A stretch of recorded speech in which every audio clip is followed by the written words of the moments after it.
இடைத்தேர்தலில் வெற்றி பெறுவது அது ஒரு வெற்றியா? உடனே ஆளும் கட்சிக்காரர்கள் அந்த ஆர்கே நகரிலே நாங்கள் வெற்றி பெற்றோம், அடுத்தது தமிழ்நாட்டின் தேர்தலிலே நாங்கள் வெற்றி பெறுவோம் என்று. உங்களுக்கு தெரியும் 2010 பென்னாகரம் இடைத்தேர்தல், ஆளும் கட்சி திமுக பணத்தை வைத்து திமுக வெற்றி பெற்றது. 75,000 வாக்குகள் பெற்று. இரண்டாவது வந்தது பாட்டாளி மக்கள் கட்சி தனியாக போட்டியிட்டு 42,000 வாக்குகள் பெற்றோம். அந்த தேர்தலிலே அண்ணா திமுக டெபாசிட்டை இழந்தது. அந்த தேர்தலிலே தேமுதிக டெபாசிட்டை இழந்தது. அடுத்த ஆண்டு நடந்த பொது தேர்தல் டெபாசிட் இழந்த அண்ணா திமுக ஆளும் கட்சியாக மாறியது. டெபாசிட் இழந்த தேமுதிக எதிர்க்கட்சியாக மாறியது.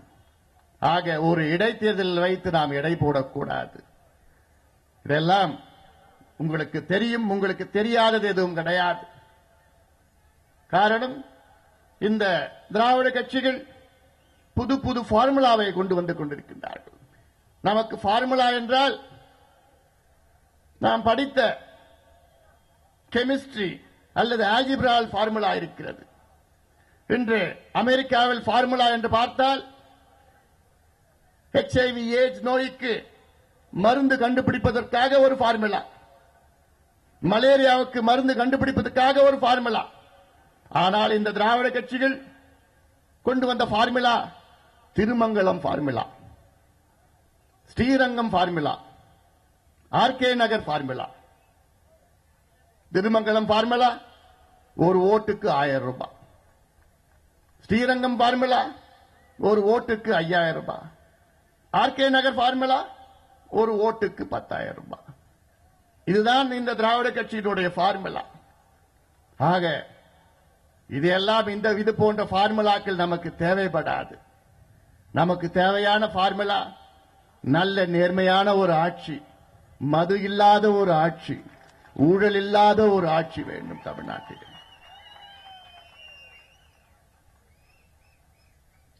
இரண்டு வாரங்களுக்கு முன்பு சென்னையிலே மெட்ரோ ரயில் தொடங்கப்பட்டது.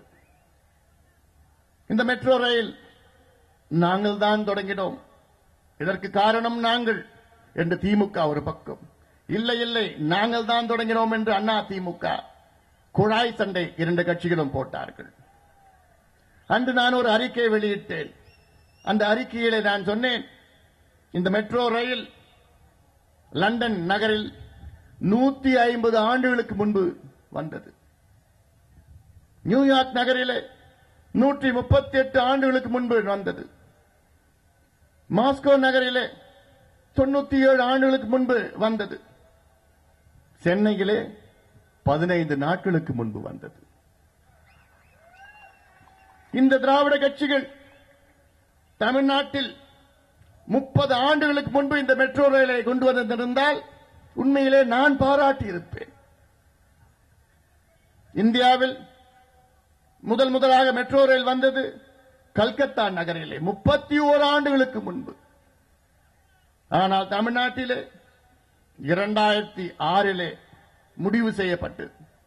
பிறகு 2015 அதிலும் ஒரு 10 கிலோமீட்டர் துவங்கப்பட்டிருக்கிறது. 10 கிலோமீட்டர்.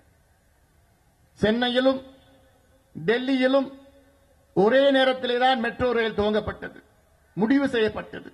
ஆனால் இன்று டெல்லியிலே 194 கிலோமீட்டர் மெட்ரோ அங்கே இருக்கிறது. சென்னையிலே வெறும் 10 கிலோமீட்டர். இதுக்கு நாங்க போட்டோம் நீங்க போட்டோம் அடிச்சுக்கிட்டு இருக்காங்க. திட்டங்கள் என்று சொன்னால் அவர்களுக்கு தெரிஞ்சதெல்லாம் வெறும் இலவசம் தான். நீங்க இப்போ மு.க. ஸ்டாலினிடம் நீங்கள் ஒரு கேள்வி கேட்டீங்கன்னா, உங்களுக்கு மீண்டும் வாய்ப்பு கொடுத்தால் நீங்கள் புதிய திட்டங்கள் என்று என்ன கொண்டு வருவீர்கள் என்று கேட்டால் ஸ்டாலின் அவர்கள் சொல்வார், எங்கள் கலைஞர் ஆட்சியில் நாங்கள் இலவச வேட்டியை கொடுத்தோம், இலவச புடவையை கொடுத்தோம், இலவச தொலைக்காட்சியை கொடுத்தோம், இலவச கிரைண்டரை கொடுத்தோம், மிக்சியை கொடுத்தோம், கல்யாணத்துக்கு இலவச புடவையை கொடுத்தோம், பாத்திரத்தை கொடுத்தோம், கரண்டியை கொடுத்தோம்.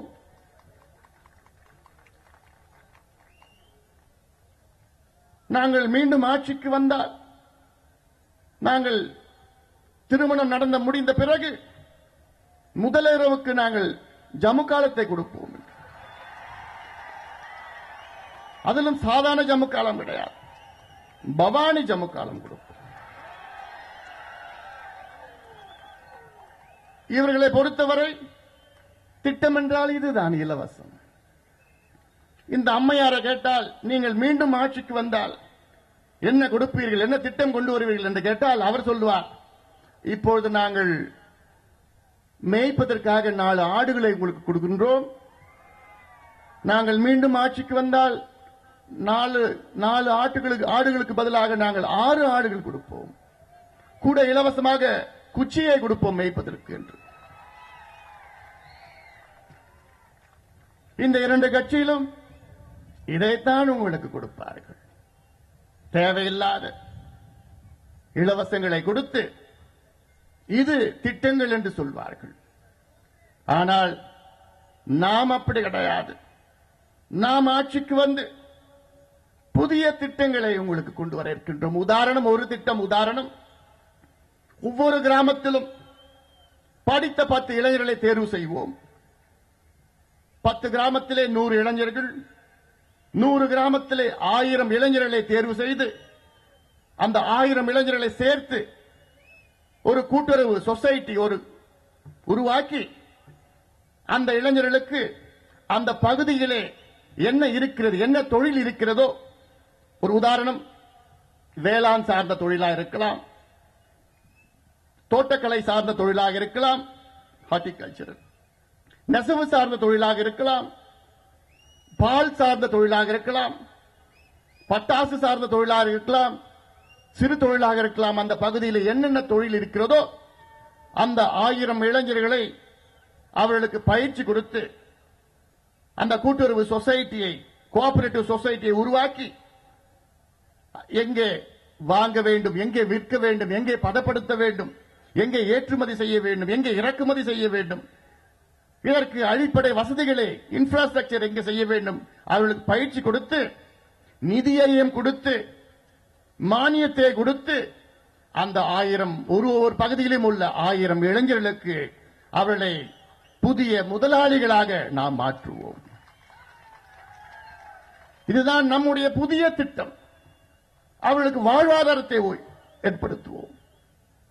இலவசங்களை கொடுக்க மாட்டோம். நம் ஆட்சியிலே உங்களுக்கு தேவையில்லாத இலவசங்களை கொடுக்க மாட்டோம். உங்களுக்கு தொலைக்காட்சி பெட்டிகளும் அந்த மிக்சியோ அந்த கிரைண்டரோ, ஓடாத கிரைண்டர், ஷாக் அடிக்கிற மிக்சி, காத்து வராத ஃபேன், ஆட்டுக்குட்டி, இது போன்ற இலவசங்களை, தேவையில்லாத இலவசங்களை நிச்சயமாக நாங்கள் கொடுக்க மாட்டோம். ஒரு சில பேர் கேட்பார்கள், என்ன இது இலவசங்களை கொடுக்க மாட்டீங்களா, அப்போ உங்களுக்கு ஓட்டு வராதா? அதை பற்றி கவலை இல்லை. இது ஓட்டுக்காக நாங்கள் அரசியல் நடத்துவது கிடையாது. உங்கள் வாழ்க்கைக்காக, உங்கள் வாழ்க்கையை முன்னேற்றுவதற்காக நடத்திக் கொண்டிருக்கின்றோம். மற்ற கட்சிகள் எல்லாம் ஆட்சிக்கு வந்து அடுத்த தேர்தலை பற்றி சிந்திப்பார்கள்.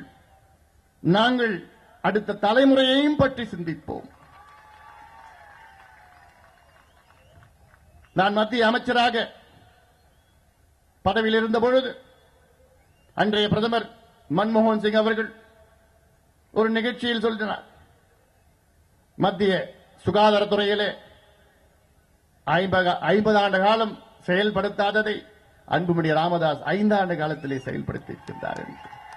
ஆம், எங்களுக்கு ஒரு வாய்ப்பு கொடுத்தீர்கள் என்றால் தமிழ்நாட்டில் 50 ஆண்டு காலம் நடத்தாததை 5 ஆண்டு காலத்திலே நடத்தி முடிப்போம். அடுத்தது தேவை ஒரு வாய்ப்பு நான் கேட்கின்றேன், ஒரே ஒரு வாய்ப்பு தான்.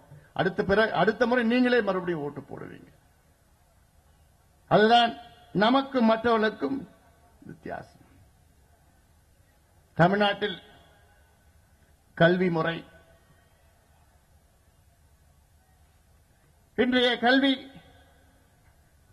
மிக மோசமான சூழலில் இருக்கிறது. கல்வி தரமில்லாத கல்வி இருக்கிறது. இந்த சமச்சீர் கல்வி வேண்டும் என்று நாம் பாடுபட்டோம். இந்த சமச்சீர் கல்வியை தமிழ்நாட்டுக்கு கொண்டு வந்ததே பாட்டாளி மக்கள் கட்சி ஐயாவுடைய போராட்டங்கள் தான். ஆனால் இன்று இந்த சமச்சீர் கல்வி தரம் இல்லை. நம் ஆட்சியிலே இந்த சமச்சீர் கல்வியை தரம் உயர்த்தி சிபிஎஸ்இ தரத்திற்கு உயர்த்துவோம். காரணம், சமீபத்தில் நடந்த ஐஐடி ஐஐஎம் தேர்வு முறையிலே, ஐஐடி என்றால் உங்களுக்கு தெரியும், Indian institute of technology, Indian institute of management, IIM. இதற்கு இந்தியா முழுவதும் 3 லட்சம் பேர் தேர்வு எழுதினார்கள். அதிலே 30,000 பேர் தேர்வு செய்து அதிலே 10,000 பேர் இறுதி தேர்வு செய்வார்கள். அந்த 30,000 பேரிலே சிபிஎஸ்இ கல்வி முறையில் பயின்ற மாணவர்கள் 16,000 பேர் தேர்வு செய்தார்கள், தேர்ச்சி பெற்றார்கள். ஆந்திரா கல்வி முறையிலே 5,000 பேர் தேர்ச்சி பெற்றார்கள். மகாராஷ்டிரா கல்வி முறையிலே 2,000 பேர், ராஜஸ்தான் கல்வி முறையிலே 2,000 பேர், ஹரியானா கல்வி முறையிலே 1,500 பேர். தமிழ்நாட்டின் கல்வி முறையில் எத்தனை பேர் தேர்வு செய்தார்கள் தெரியுமா? 33 பேர். வெறும் 33 பேர். கடந்த ஆண்டு இது 65 பேர். ஆனால் இந்த ஆண்டு 33 பேர். வெட்கம் இது, அவமானம் இது. இதை பற்றியெல்லாம் ஆட்சியாளருக்கு கவலை கிடையாது. ஆட்சியாளருக்கு கவலை எப்படி பணத்தை கொள்ளையடிக்கலாம். நம் ஆட்சியிலே கல்வி அதற்கு முக்கியத்துவம். நான் சொல்லியிருக்கின்றேன், இந்த தேவையில்லாத இலவசங்களை உங்களுக்கு கொடுக்க போவது கிடையாது. அந்த நிதியை நாம் கல்வியிலே முதலீடு செய்ய இருக்கின்றோம். அந்த நிதியை நாம் சுகாதாரத்திலே முதலீடு செய்ய இருக்கின்றோம். அந்த நிதியை நாம் வேளாண் துறையிலே முதலீடு செய்ய இருக்கின்றோம். அந்த நிதியை நாம் வேலை வாய்ப்பிலே முதலீடு செய்ய இருக்கின்றோம். இதுதான் நமக்கு மற்ற கட்சிகளுக்கும் வித்தியாசம். நம் ஆட்சியிலே கட்டணம் இல்லாத கல்வி. 1 பைசா நீங்கள் கட்டணம் கொடுக்க வேண்டாம். கல்வி இலவச கல்வி, தரமான கல்வி, இலவச கல்வி நாம் கொடுப்போம். மற்ற இலவசங்கள் உங்களுக்கு கொடுக்க போவது கிடையாது.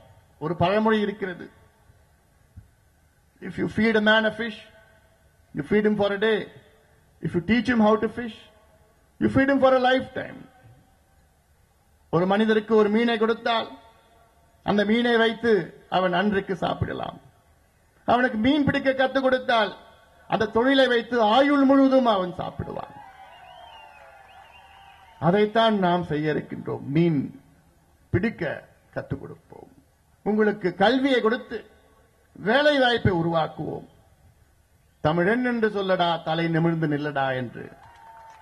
ஆனால் இன்றைக்கு தமிழன் தலை நிமிர்ந்து நின்றுட்டு இருக்கானா? தலை குடிஞ்சுக்கிட்டு போதையில சுத்திக்கிட்டு இருக்கான். தன்மானத்துடன் தமிழன் வாழணும். அப்படி தன்மானத்துடன் தமிழன் வாழறான் அன்னைக்கு கையேந்தி கொண்டிருக்கின்றான், பிச்சை எடுத்துக் கொண்டிருக்கின்றான். ஐயா எங்களுக்கு பிச்சை போடுங்க, ஐயா எங்களுக்கு கிரைண்டர் போடுங்க, ஐயா எங்களுக்கு மிக்சியே போடுங்க. இப்படி பிச்சை எடுத்துட்டு இருக்கான் தமிழன். நம் ஆட்சியில தன்மானத்தோடு வாழ வைப்போம், தலை நிமிர்ந்து வாழ வைப்போம். பாட்டாளி மக்கள் கட்சிக்கு ஒரு வாய்ப்பு கொடுங்க. ஒட்டுமொத்த இந்த கல்வி முறையை மாற்றுவோம். சுமையில்லாத கல்வியை கொண்டு வருவோம். நவீன தகவல் தொழில்நுட்பத்தை கொண்டு வருவோம். இன்று சுமையாக மாணவர்கள் கல்வியை நினைக்கின்றார்கள். இன்னைக்கு பள்ளிக்கூடம் போனோம்னா குழந்தைங்களாம் அழுகுறாங்க, நான் போக மாட்டேன், எனக்கு பிடிக்கல. எப்படியாவது அந்த அப்பா அம்மா வற்புறுத்தி கட்டாயப்படுத்தி பள்ளிக்கூடம் அனுப்புறாங்க. ஆனா நம்ம ஆட்சியில் அப்படி இருக்காது. நம்ம ஆட்சியில் பிள்ளைங்கள்லாம், அம்மா நான் பள்ளிக்கூடம் போனோம்மா, சீக்கிரம் போனோம்மா, அங்க நல்லா இருக்குமா, பள்ளிக்கூடத்தில் நல்லா சந்தோஷமா இருக்குமா, நல்லா இருக்கு. இதுதான் நமக்கும் அவருக்கு வித்தியாசம். இந்த நிலைமை நாம் மாற்றுவோம், நாம் கொண்டு வருவோம். கல்வி புரட்சி நாம் செய்வோம். பல உதாரணங்கள் இருக்கிறது. சவுத் கொரியா என்ற ஒரு நாடு 50 ஆண்டுகளுக்கு முன்பு சவுத் கொரியாவும் தமிழ்நாட்டும் ஒரே நிலையில் தான் இருந்தது. மிக மோசமான சூழல். சவுத் கொரியா இன்றும் மோசமாக இருந்தது. காரணம், சவுத் கொரியாவுக்கும், அதாவது தென் கொரியாவுக்கும் வட கொரியாவுக்கும் மிகப்பெரிய போர். அந்த போரின் இறுதியிலே தென் கொரியாவில் ஒருவேளை சாப்பாட்டிற்கு வழி கிடையாது. வரிசையில நின்று ஒருவேளை கஞ்சிக்கு வரிசையில கியூல நின்றார்கள். ஆனால் இன்று தென்கொரியா ஆசியாவிலே மேலும் ஒரு வளர்ந்த நாடாக இருக்கிறது. ஹுண்டாய், சாம்சங், எல்ஜி போன்ற நிறுவனங்கள் எல்லாம் தென்கொரியாவில் இருக்கிறது. வளர்ந்த நாடு காரணம் 50 ஆண்டுகளுக்கு முன்பு தென்கொரியாவில் உள்ள அந்த அதிபர் அப்போ மிக மோசமான சூழலிலும் அந்த நாட்டில் உள்ள மொத்த வருமானத்தை கல்வியிலே முதலீடு செய்தார்கள். எங்க பார்த்தாலும் பள்ளிக்கூடங்களிலும் கல்லூரியிலும் தொடங்கினார்கள். அது மட்டும் அதை விட்டு நிறுத்தவில்லை. கூடுதலாக திறன் வளர்ப்பு, ஸ்கில் டெவலப்மெண்ட், அதற்கும் தொழில் வளர்ச்சிக்காக, தொழில் பயிற்சிக்காக வொகேஷனல் சென்டர்ஸ், இதை பல நிறுவனங்களை அங்கே தொடங்கினார்கள். இன்று தென்கொரியாவில் தமிழ்நாட்டினுடைய மிக குறைவான ஜனத்தொகை, ஆனால் அது ஒரு நாடு. தமிழ்நாட்டை விட அதிக பள்ளிக்கூடங்கள் அங்கு இருக்கிறது. அப்படிப்பட்ட தென்கொரியாவில் இந்தியாவை விட அதிக திறன் வளர்ப்பு மையங்கள் தென்கொரியாவில் இருக்கிறது. இந்தியாவை விட அதிக ஸ்கில் டெவலப்மெண்ட் சென்டர்ஸ். அப்ப நினைத்து பாருங்கள், இதுதான் உண்மையான வளர்ச்சி, இதுதான் உண்மையான முதலீடு. இதுல தான் நாம் முதலீடு செய்யணும். ஆனா தமிழ்நாடு அரசு சாராயத்தில் முதலீடு செய்து கொண்டிருக்கிறது. இது கேவலம், அவமானம், வெட்கம். இதெல்லாம் இந்த நிலை மாற வேண்டும். இந்த நிலை மாற வேண்டும் என்றால் அதற்கு ஒரே வழி, பாட்டாளி மக்கள் கட்சி ஆட்சிக்கு வர வேண்டும். ஒரு மாற்றம் வர வேண்டும். தமிழ்நாட்டிலே ஆட்சி மாற்றம் வர வேண்டும். அரசியல் மாற்றம் வர வேண்டும். நீர்ப்பாசன திட்டங்களுக்கு அதிக முக்கியத்துவம் கொடுப்போம் பாட்டாளி மக்கள் கட்சி ஆட்சியில். ஆந்திராவிலே முன்னாள் முதலமைச்சர் YS ராஜசேகர ரெட்டி 2004 இருந்து 2009 வரை அவர் முதலமைச்சர். அந்த காலத்திலே ஆந்திராவில் 80,000 கோடி ரூபாய் முதலீடு செய்து 71 லட்சம் ஏக்கர் புதிதாக விவசாயத்திற்கு, பாசனத்திற்கு அவர் தயார் செய்தார். 71 லட்சம் ஏக்கர். நினைச்சு பாருங்க. 5 ஆண்டு காலத்திலே இந்த 2 திராவிட கட்சிகள் கடந்த 50 ஆண்டு காலத்தில் அதிலே பாதி கூட செய்யவில்லை. இதுதான் இந்த திராவிட கட்சியினுடைய நிலை. தமிழ்நாட்டிலே சட்டமன்றம் என்று ஒன்று கிடையாது. சட்டமன்றம் ஒரு மக்கள் மன்றமாக இருக்க வேண்டுமானால் இன்று சட்டமன்றம் அம்மா மன்றமாக மாறியிருக்கிறது. சட்டமன்றத்திலே அம்மாவை பற்றி தான் பேச வேண்டும். அதை தவிர பேசினால் உடனே மைக்கை பிடிவிடுவார்கள். எதிர்க்கட்சிகளுக்கு வேலை கிடையாது. நம் ஆட்சியிலே அதற்கு மாற்றம் கொண்டு வந்து நம் ஆட்சியில் சட்டமன்றத்தில் எதிர்க்கட்சிகளுக்கு அங்கே 70 விழுக்காடு பேச வாய்ப்பு கொடுப்போம். ஆளும் கட்சி வெறும் 30 விழுக்காடு தான் பேசுவார்கள். அங்கே நம் ஆட்சியிலே மரபுகளை நாம் கடைபிடிப்போம். எதிர்க்கட்சிகளுக்கு நாம் மரியாதை கொடுப்போம். அதாவது 3 மாதத்திற்கு ஒரு முறை எதிர்க்கட்சிகளை அழைத்து அனைத்து கட்சி கூட்டத்தை நாம் போடுவோம். 3 மாதத்திற்கு ஒரு முறை முதலமைச்சர் தலைமையிலே அனைத்து கட்சிகளை அழைத்து கூட்டத்தை போட்டு உங்களுக்கு என்ன வேண்டும், தமிழ்நாட்டுக்கு என்ன பிரச்சனை இருக்கிறது என்று அவர்களுக்கு மரியாதை மட்டுமல்ல, அவர் சொல்வதை நாம் கேட்போம். அது மட்டுமல்ல, ஒவ்வொரு மாதமும் ஒவ்வொரு மாவட்டத்திலே அமைச்சரவை கூட்டத்தை நடத்துவோம். ஒவ்வொரு மாவட்டத்திலும் இந்த மாதம் கோவையிலே நடத்துவோம். அடுத்த மாதம் கன்னியாகுமரியிலே, அடுத்த மாதம் கடலூர் மாவட்டத்தில், அடுத்த மாதம் தருமபுரி மாவட்டத்தில், இப்ப ஒவ்வொரு மாவட்டத்திலும் அமைச்சரவை கூட்டத்தை நடத்துவோம். அந்த அமைச்சரவை கூட்டத்தில் அத்துணை அமைச்சர்களும் 2 நாட்கள் அந்த மாவட்டத்திலே முன்கூட்டியாக தங்கி ஒவ்வொரு ஒன்றியமாக ஒவ்வொரு பகுதியாக சென்று என்ன பிரச்சனை இருக்கிறது என்று பார்த்து அந்த முடிவை அமைச்சரவை கூட்டத்திலே நாம் எடுப்போம். இதுதான் நமக்கு மற்றவர்களுக்கும் வித்தியாசம். நல்ல ஒரு ஆட்சியை நாம் கொடுப்போம் என்று உங்களுக்கு நான் தெரிவிக்கின்றேன். தமிழ்நாட்டிலே நிச்சயமாக மாற்றம் வர இருக்கிறது.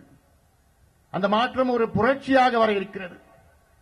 இவ்வளவு பிரச்சனைகள் இருக்கின்ற ஒரு மாநிலம் இதுவே வேற நாட்டில் இருந்தால் இங்கே புரட்சி என்றைக்கோ வந்திருக்கும். ஆனால் இங்கே நீங்களும் 50 ஆண்டு காலமாக எங்களுக்கு என்ன, எங்களுக்கு ஒன்றும் பிரச்சனை இல்லை, இப்படியெல்லாம் நீங்கள் இருக்கிற காரணத்தால் தான், இவ்வளவு மௌனமாக இருக்கின்ற காரணத்தால் தான் இந்த இரண்டு கட்சிகளும் மாறி மாறி ஆட்சி செய்து உங்களை நாசப்படுத்திக் கொண்டிருக்கின்றார்கள். ஆக இதற்கு ஒரு மாற்றம், நீங்கள் எல்லோரும் சேர்ந்து பாட்டாளி மக்கள் கட்சிக்கு ஒரு வாய்ப்பு தாருங்கள். இந்த மாற்றம் யாரால் வர இருக்கிறது? உங்களால் வர இருக்கிறது. நீங்கள் என்றால் தமிழ்நாட்டில் உள்ள கோடிக்கணக்கான இளைஞர்கள், எங்களுக்கு மாற்றம் வேண்டும் என்று நினைக்கின்ற இளைஞர்களால் வர இருக்கிறது. எங்களுக்கு மாற்றம் வேண்டும் என்று நினைக்கின்ற தாய்மார்கள், பெண்களால் வர இருக்கிறது. எங்களுக்கு மாற்றம் வேண்டும் என்று இருக்கின்ற விவசாயிகள், தொழிலாளர்கள், அரசு ஊழியர்கள், ஆசிரியர்கள், மீனவர்கள், மாணவர்கள், அத்துணை தரப்பு மக்களும் எங்களுக்கு மாற்றம் வேண்டும், இந்த இரண்டு கட்சிகளும் வேண்டாம், எங்களுக்கு புதுமை வேண்டும், எங்களுக்கு வித்தியாசம் வேண்டும் என்று நினைக்கின்ற அத்துணை மக்களும் பாட்டாளி மக்கள் கட்சிக்கு ஒரு வாய்ப்பு தாருங்கள். இந்த அன்புமணிக்கு ஒரு வாய்ப்பு தாருங்கள். தருமபுரி மக்கள் எனக்கு வாய்ப்பு தந்தார்கள். தருமபுரி மக்கள் இந்த அன்புமணியை ஒரு பொது வேட்பாளராக பார்த்தார்கள். தருமபுரி மக்கள் இந்த அன்புமணியை அவருடைய பிள்ளையாக நினைத்துக் கொண்டிருக்கின்றார்கள். அதேதான் தமிழ்நாடு மக்களும் இந்த அன்புமணியை ஒரு பொது வேட்பாளராக பாருங்கள். எந்த கட்சியும் பார்க்க வேண்டாம், எந்த சமுதாயம் பார்க்க வேண்டாம், எந்த மதமும் பார்க்க வேண்டாம். ஒரு மருத்துவனாக பாருங்கள், ஒரு இளைஞனாக பாருங்கள், ஒரு படித்தவனாக பாருங்கள், கடந்த காலத்தில் இந்தியாவுக்கு திட்டங்கள் கொண்டு வந்தவனாக பாருங்கள். தமிழ்நாட்டில் ஒரு வாய்ப்பு கொடுங்கள். நீங்கள் நிச்சயமாக நல்ல ஆட்சியை, உங்களுக்கு நேர்மையான நாணயமான ஆட்சியை கொடுப்போம். ஜாதி மத பேதம் இல்லாமல் அனைத்து சமுதாயத்திற்கு பாடுபடுவோம். அனைத்து சமுதாயத்திற்காக திட்டங்களை கொண்டு வருவோம். தமிழ்நாட்டில் அமைதியாக ஆட்சி செய்வோம். எந்த பிரச்சனையும் இல்லாத சூழலை ஏற்படுத்துவோம். ஆக அன்பு பெரியோர்களே, தாய்மார்களே, நீங்கள் சிந்திக்கின்ற நேரம் வந்துவிட்டது. முடிவெடுக்க நேரம் வந்துவிட்டது. புரட்சி செய்ய நேரம் வந்துவிட்டது. மாற்றம் என்ற ஒரு புரட்சி தமிழ்நாட்டில் நடக்க இருக்கிறது. அதற்கு நீங்கள் எல்லோரும் ஒன்று சேர்ந்து தமிழ்நாட்டிலே மாற்றத்தை கொடுங்கள். இந்த நிகழ்ச்சியை மிக சிறப்பாக ஏற்பாடு செய்த அத்துணை பொறுப்பாளர்களுக்கும் என்னோட மனமார்ந்த வாழ்த்துக்கள், பாராட்டுக்கள். மிக சிறந்த முறையிலே இவ்வளவு பெரிய மாநாடு இந்த குறுகிய காலத்திலே நடத்திய அத்துணை பொறுப்பாளர்களுக்கும் என்னுடைய மனமார்ந்த வாழ்த்துக்களையும் பாராட்டுகளையும் தெரிவித்துக் கொள்கின்றேன்.